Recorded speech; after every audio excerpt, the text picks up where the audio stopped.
एक ब्राह्मण परिवार में 7 बहुएं थीं। 6 बहुओं के मायके वाले बहुत अमीर थे। इसी कारण ससुराल में उनका मान बड़ा था, परंतु छोटी के मायके से कोई न था। वह घर का सारा कामकाज करती, सबकी सेवा करती, पर कोई भी उससे प्यार नहीं करता, सभी धुतकारते रहते। तीज त्योहारों पर भी जब उसके मायके से कोई न आता तो वह बहुत दुखी होती।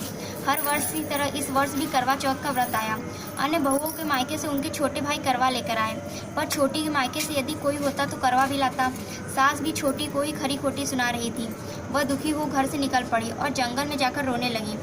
एक नाग बहुत देर से उसका रोना सुन रहा। अंत में वह अपने बिल से निकल आया और छोटी बहू से पूछने लगा, बेटी क्या बात है, तुम रो क्यों रही हो? छोटी बहू बोली, आज करवा चौथ है, मेरा कोई भाई नहीं है। यदि मेरा कोई भाई होता तो आज जरूर करवा लेकर आता। नाग की छोटी बहू पर दया आ गई।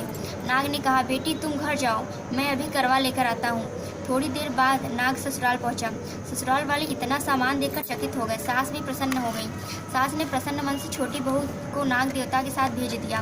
नाग देवता ने छोटी बहू को अपना सारा महल दिखाया और कहा, जितने दिन चाहो आराम से रहो, मन चाहा खाओ, मन चाहा पहनो, पर एक बात याद रखना, सामने रखी नाद कभी मत खोलना। छोटी बहू सारा समय महल में आराम से काटती, पर चंद्र के बारे में उसकी उत्सुकता बढ़ती जाती। एक दिन जब घर में कोई न था, उसने नाद को उठाकर देखा तो हजारों छोटे छोटे सांप के बच्चे इधर उधर रेंगने लगे। उसने जल्दी ही नाद ढक दी। जल्दी से एक सांप की पूंछ नाद से नीचे आकर कट गई।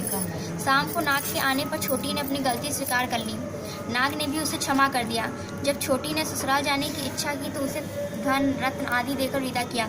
छोटी के ससुराल में अब उसकी बड़ी इज्जत होने लगी। जिस सांप की पूंछ कटी थी उसे सभी बंटा कहकर तंग करते। एक दिन उसने अपनी माँ से पूछा कि मेरी पूंछ कैसे कटी है।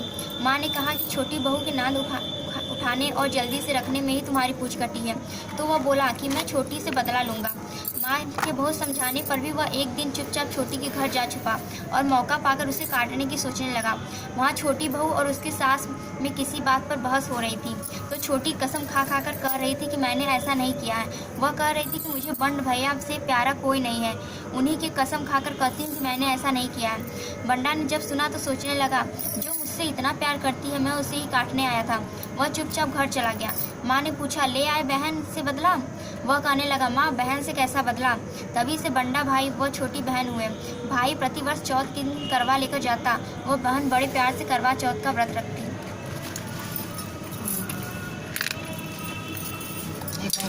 हाँ।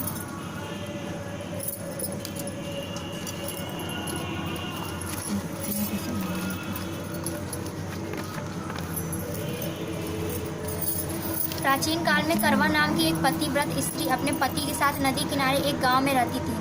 कार्तिक मास के कृष्ण पक्ष की चतुर्थी के दिन उसका पति नदी में स्नान करने के लिए गया। स्नान करते समय एक मगरमच्छ ने उसका पैर पकड़ लिया। वह करवा करवा नाम लेकर जोर जोर से अपनी पत्नी को पुकारने लगा। उसकी आवाज़ सुनकर उसकी पत्नी दौड़ कर आई और उसने मगर को कच्चे धागे से बांध दिया।